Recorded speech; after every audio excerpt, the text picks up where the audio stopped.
Good afternoon, friends. This is Spencer Hu, Certified International Property Specialist, presenting on investing in Southeast Asia real estate, Vietnam, and Thailand.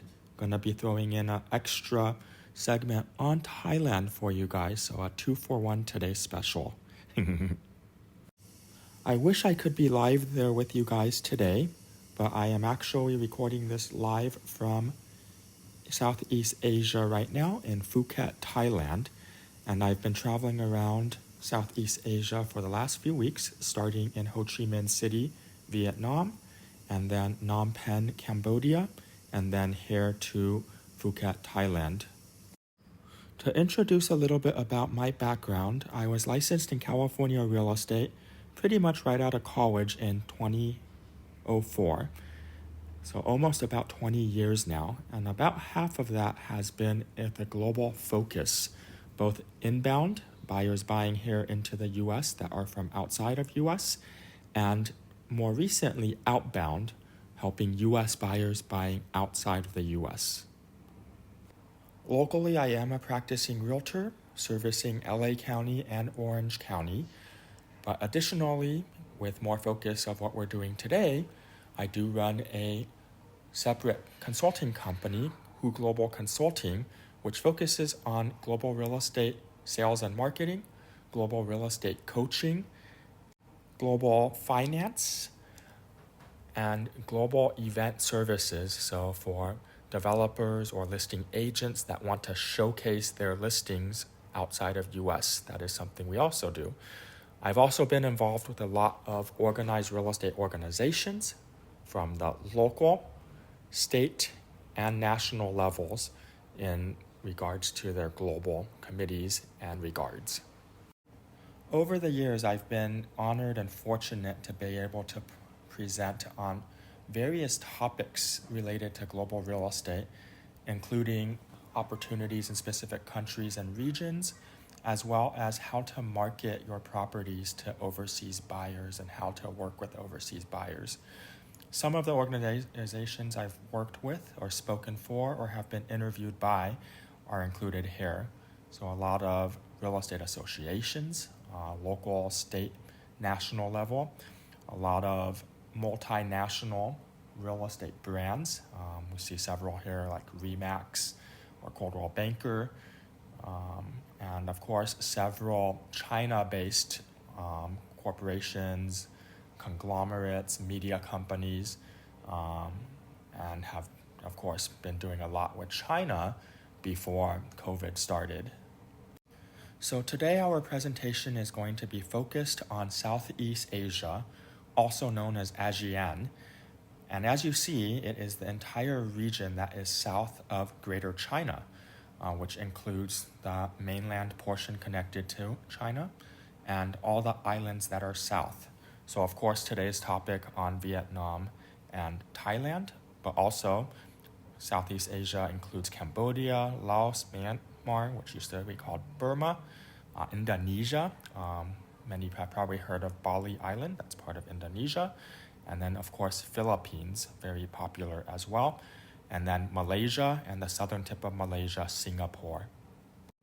And for the two countries we're focusing on today, Vietnam and Thailand, you can see that they are located fairly close. And because of this, they are very similar in some regards, but very different in other regards. So for the entire region, we can see their export GDP from several years ago. Vietnam is number 2 and Thailand is number 4.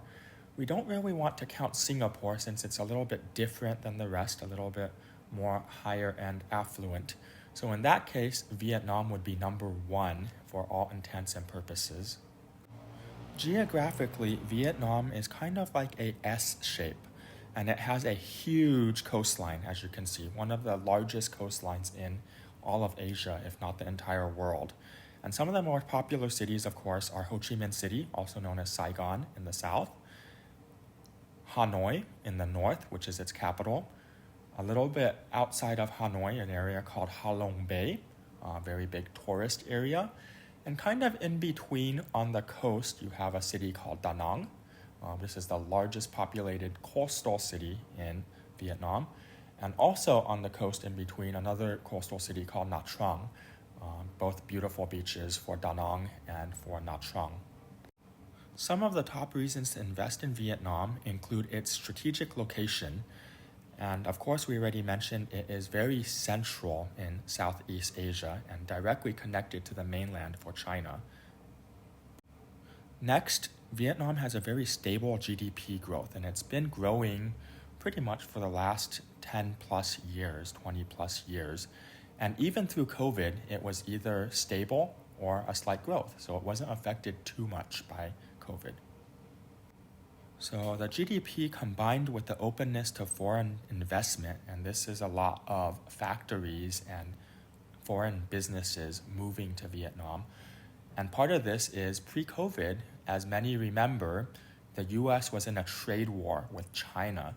So what happened was a lot of the Chinese companies and factories moved their manufacturing or the endpoint manufacturing to Vietnam before being able to ship over to the US. Because of this influx of a lot of the manufacturing into Vietnam, many compare Vietnam to becoming the next China. Many sources compare this as what China was opportunity-wise in manufacturing and development and GDP to opportunity to what China was 15 years ago. Vietnam has enjoyed a constant population growth and is one of the largest populations within Southeast Asia.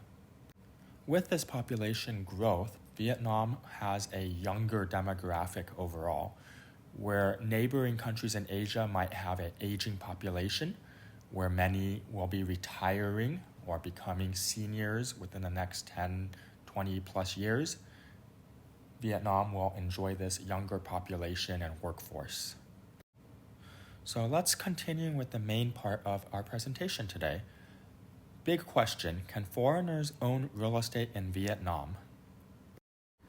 Through popular vote and policy change starting in 2014 and becoming into effect in 2015, foreigners are now able to own real estate in Vietnam, however, in a very specific manner.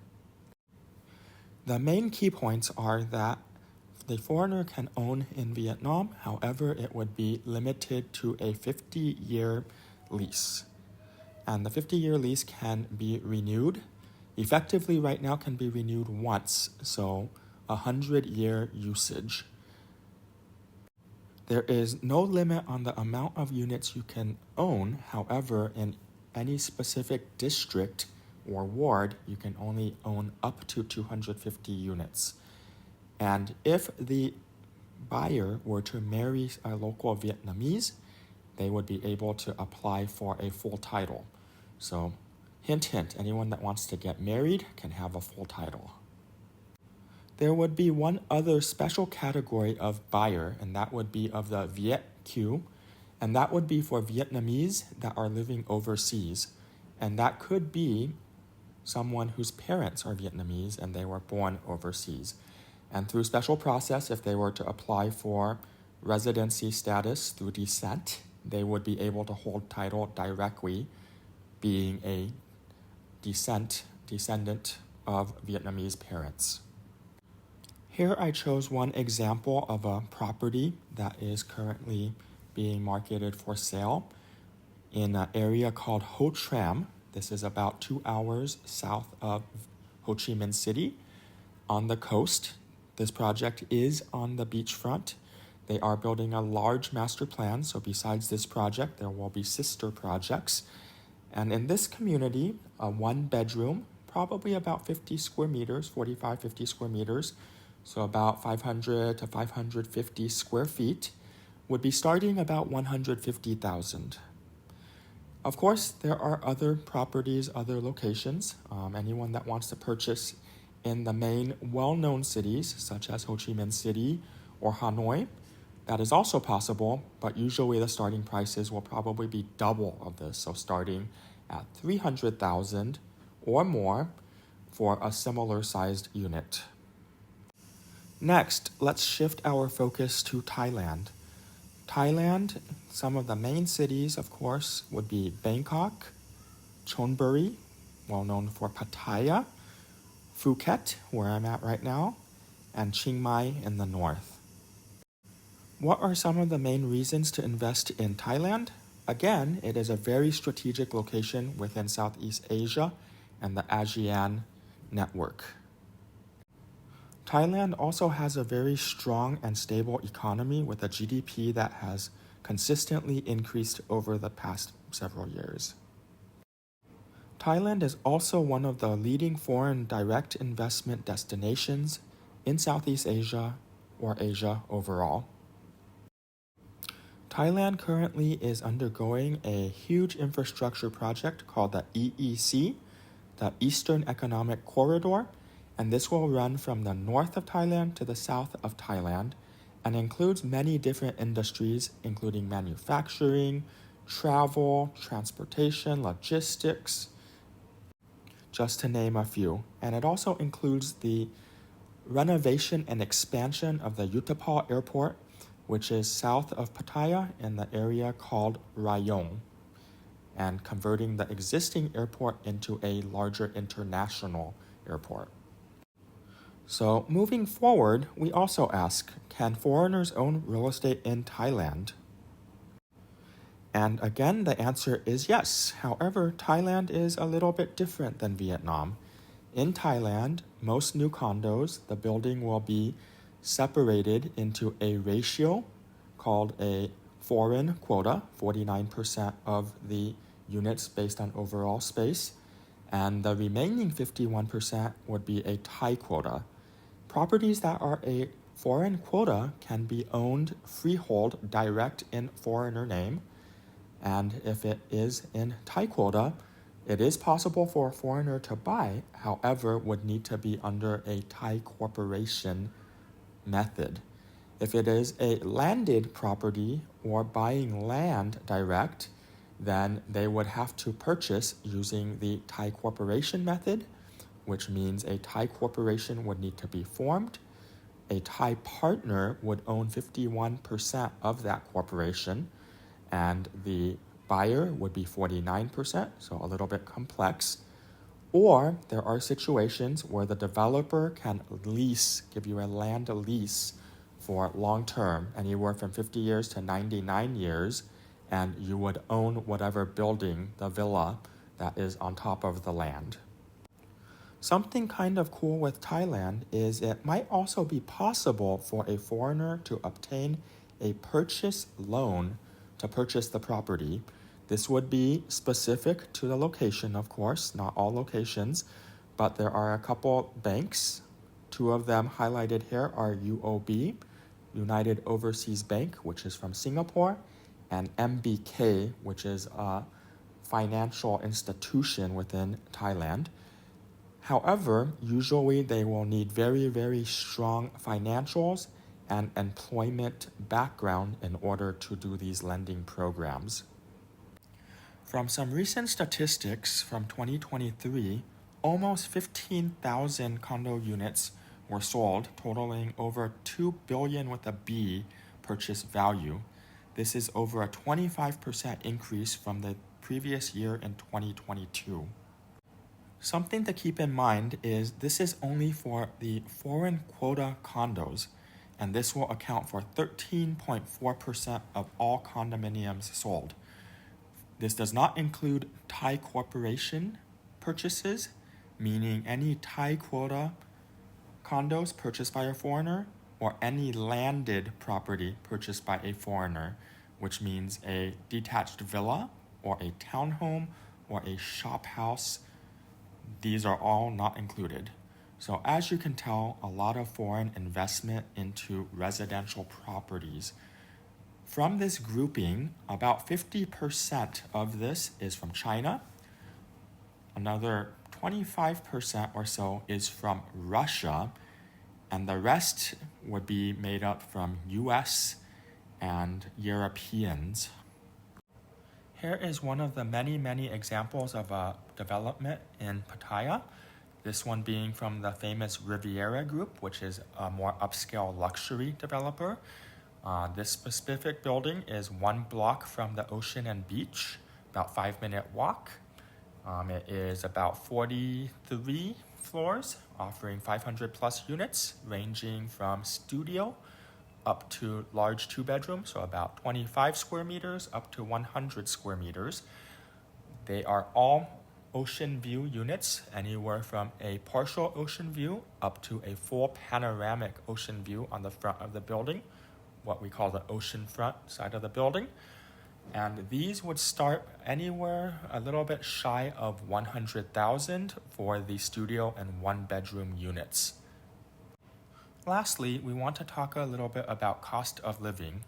As you can see, for us here in the US, we are red or dark orange, which is more on the expensive side. If you look for the Southeast Asia, you can see it's on the dark green, which is on the more inexpensive, cheaper side. So definitely the cost of living is one of the main reasons people do end up investing or relocating to Southeast Asia. Right here is a snapshot of International Living. They are an online magazine that focuses on relocation and retirement. This is their Global Retirement Index from 2022. And as you can see, there are 3 countries from Southeast Asia, both of our featured countries today, Vietnam and Thailand, as well as Malaysia. And over here is a comparison of some items compared from Thailand cost to, let's say, the US or other large area costs. You can see the cost for restaurants or for the market, a lot cheaper. And the same for in Vietnam, for the same categories for restaurants and the markets, sometimes as cheap as maybe 10% or 20% of what it is in the US or in the West. I want to thank everyone for your time today. Again, I apologize for not being able to be there in person. Anyone that would love to contact me or to get more information, this is my contact information, and I'm happy to discuss.